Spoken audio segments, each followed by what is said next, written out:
메리 크리스마스! 해피 뉴 레이!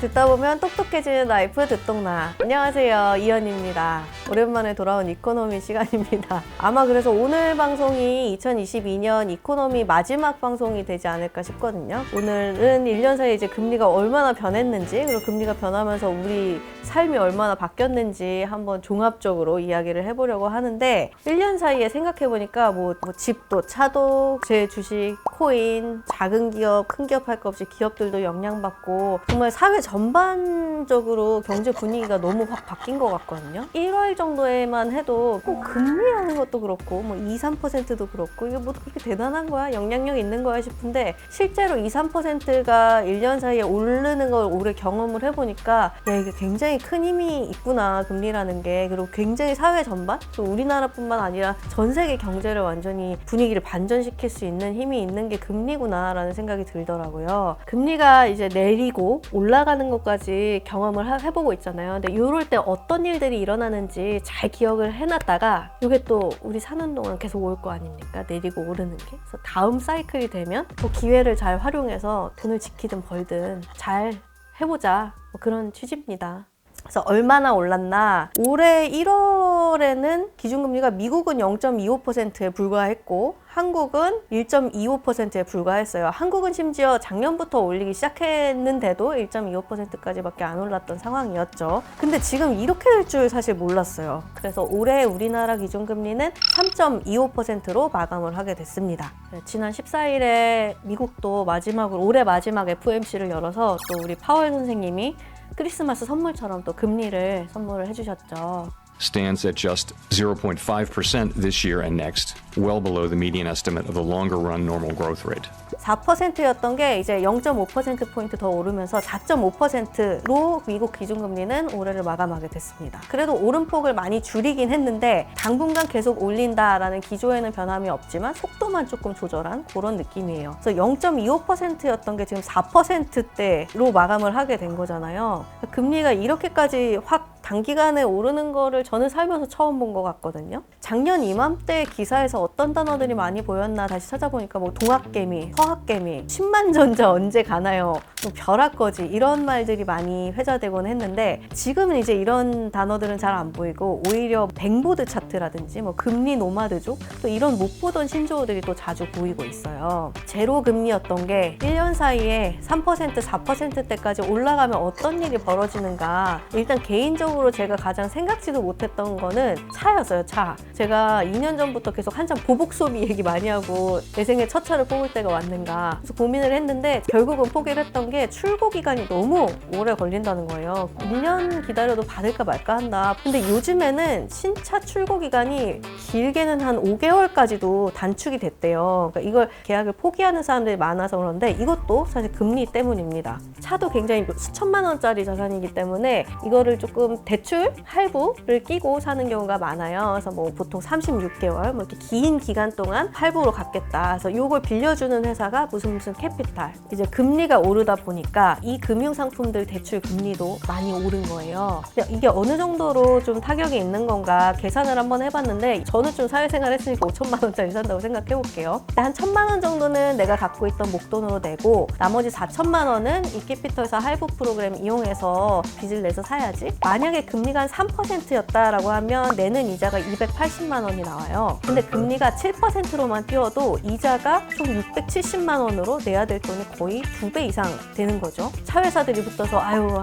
이 금리 혜택 드릴게요. 차값 좀 깎아드릴게요 하면서 재고를 털어야 되는 상황으로 완전히 또 역전이 됐습니다. 두 번째로는 역머니 무브라는 이야기를 할 텐데 보통 역머니 무브라고 하면 이 자금이 시중의 자금들이 위험자산에서 안전자산으로 옮겨가는 거를 이야기하는 말이에요. 근데 이게 어떤 맥락에서 나온 거냐면 최근에 은행권에서 예금금리, 수신금리라고도 하는데 이걸 굉장히 경쟁적으로 올리고 있었거든요. 그래서 그러다 보니까 뭐 이금융권, 저축은행에 갔던 예금들을 빼서 이렇게 1금융권으로 옮기는 경우가 많단 말이죠. 그러니까 1금융권, 은행권이 시중 자금을 막 빨아들이기 시작하면 이렇게 되면 이제 2금융권은 자금 조달이 어려워지는 문제가 생깁니다. 그래서 혹시나 저축은행이 어려워질 수도 있으니까 2금융권이 어려워질 수도 있으니까 이제 금융당권에서 회의를 열어서 은행권 예금 금리 경쟁 좀 적당히 합시다 라는 메시지를 내놓은 거예요. 근데 이 회의에서 이런 메시지를 냈다는 것 자체가 예금 금리 적당히 올리자라고 좀 경고장을 날린 셈이기는 해요. 그래서 확실히 그 지난달에 금리를 한 번 더 올렸는데도 이전이랑 다르게 은행권 예금 금리가 그렇게 또 막 팍팍팍 뛰지는 않고 조금 몸을 사리는 느낌이 좀 들어서 오히려 또 이금융권 같은 경우는 그래서 숨통이 트여서인지 금리를 낮추는 상품들도 막 나오고 있고요. 영머니 무브랑 조금 비슷한 나비 효과가 또 하나 있는데요. 채권 시장에서 벌어지고 있는 일인데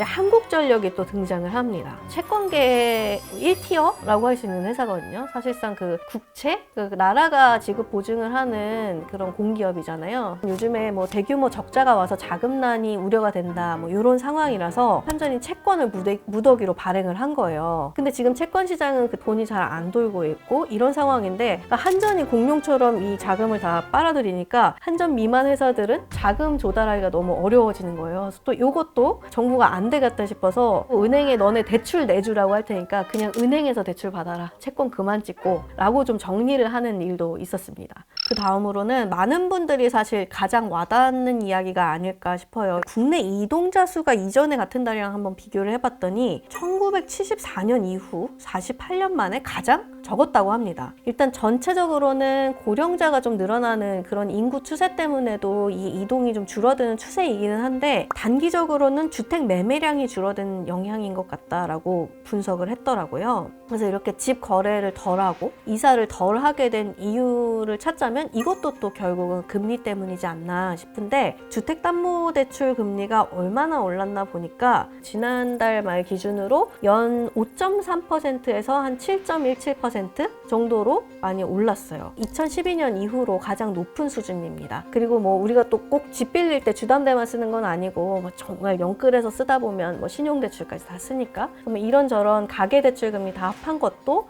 2012년 이후 최고치를 기록 중이다라는 상황입니다. 또 생각난 게 2010년대 초반에 하우스 푸어라는 게 굉장히 사회적으로 문제가 됐던 거 기억나시나요, 여러분? 그때도 조금 비슷한 느낌이긴 했는데 이때 같은 경우가 기준금리가 2010년에 6월에 연 2%였던 게 1년 뒤에 한 3.25%로 뛰었었던 거였거든요. 근데 당시에 주담대 평균금리가 연 5%고 신용대출은 평균 한 연 7에서 8% 정도였어요. 그러니까 지금 혹은 한 11월 정도랑 좀 비슷한 수준이었던 것 같아요. 근데 이때도 좀 비슷했던 게 2000년대 들어서 집값이 굉장히 오르고 투기 광풍이 불고 하면서 사람들이 집값이 어디까지 올라갈까 지금이라도 사야 되나? 라는 고민을 굉장히 많이 했던 때고 그래서 실제로 무리해서 집을 사신 분들이 많았고 근데 금리가 오르기 시작했고 뭐 이런 상황들이 조금 지금이랑 비슷한 것 같기도 하거든요. 근데 이때 우리나라 가계대출 규모가 2012년 기준으로 905조 9천억 원, 한 906조 정도 됐어요. 근데 지금 2022년은 보면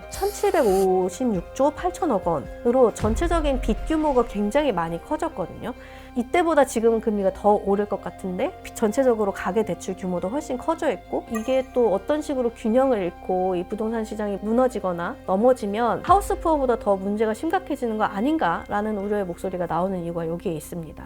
근데 이게 사실 돌고 돌면 집주인만이 아니라 영끌에서 내 집 마련을 하신 분들만이 아니라 사실 세입자들의 고통으로도 이어지고 있죠. 그래서 전세이신 분들, 월세이신 분들 다 너무 힘든데 올해 들어서 10월까지 월세 거래량이 117만 건이 넘었대요. 근데 이게 어느 정도 숫자냐면 연간 기준으로 월세 거래가 100만 건이 넘는 게 올해가 처음이라고 합니다. 역대 처음이래요. 근데 지금 금리가 올랐으니까 당연히 전세대출 금리도 많이 올랐겠죠. 전세대출 받은 거 이자랑 그냥 월세로 돌렸을 때 월세랑 비교해보면 오히려 월세가 싼 경우들이 나오고 있는 거예요. 그러다 보니까 월세 수요가 많아지고 월세로 전환하는 집이 많아지다 보니까 월세 가격도 같이 뛰고 그리고 또 원래 월세 놓던 집주인들 입장에서도 집을 사신 분들이 빚을 끼고 사는 경우가 많잖아요. 그러니까 본인도 대출이 있는 거죠, 집주인들도. 근데 이 대출 상환 부담이 금리 인상과 함께 너무 커지다 보니까 이걸 또 월세 인상으로 좀 전가를 하는 이 부담을 좀 덜어내려고 하는 경우가 많다 보니까 결국은 돌고 돌아서 월세로 살고 계신 분들도 월세 상승 압박이 너무 커져서 또 고민스러운 상황이 돼버렸습니다.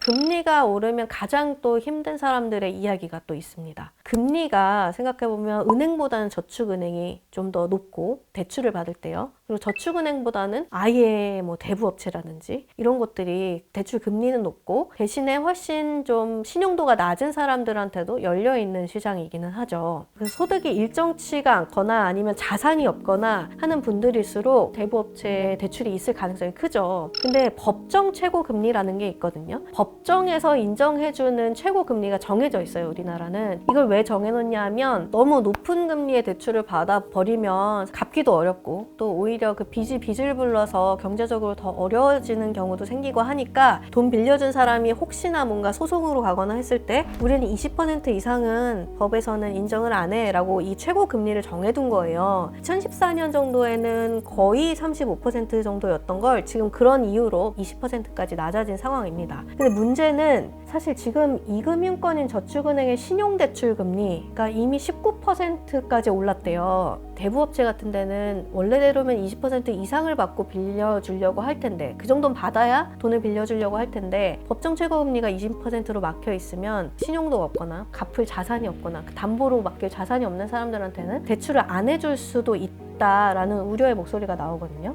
아예 돈 빌릴 데가 없어질 수도 있다라는 이야기인 거죠. 한쪽에서는 서민들의 이자 부담을 좀 낮추기 위해서 법정 최고금리를 지금 정도로 유지하거나 혹은 더 낮춰야 된다라는 목소리가 있는 반면 또 한편으로는 당장 돈 구하기가 힘든데 법정 금리를 좀 높여서라도 당장 좀 숨통을 틔워줘야 되는 거 아닌가, 서민들이 돈 구할 길을 좀 마련해줘야 되는 거 아닌가라는 목소리도 같이 나오고 있는 상황입니다. 그래서 오늘 4가지 측면에서 한번 금리가 우리 삶을 어떻게 바꿔놓고 있는지 이야기를 해봤는데 작년 이맘때 어땠나 생각을 해보면 너무 분위기가 다르죠, 여러분. 금리가 너무 낮아서 예금으로는 인플레이션을 그러니까. 감안하면 너무 손해예요. 이렇게까지 분위기가 반전될 줄 몰랐었잖아요. 근데 또 내년에는 어떤 일이 벌어질까, 지금 뭐 금리 인상 언제쯤 끝날까 또 이런 얘기가 나오는데 또 1년 만에 분위기가 바뀔까? 아니면 혹은 이런 분위기가 더 심화돼서 더 어려울까? 그렇진 않았으면 좋겠기도 하고 여러 가지 생각이 듭니다. 근데 내년은 사실 금리 인상이 멈추거나 내리더라도 경기 자체가 어려울 거라는 예상이 많아서 또 쉽지 않은 한 해가 될 것 같기는 하네요, 여러분. 여러모로 좀 걱정이 되는 연말이지만 또 내년 경제 걱정은 내년에 같이 하시죠, 뭐. 오늘 준비한 얘기 여기까지고요. 화수목 아침 7시 듣동나가 여러분의 습관이 됩니다. 다음에 또 찾아오겠습니다. 메리 금리스마스입니다, 여러분.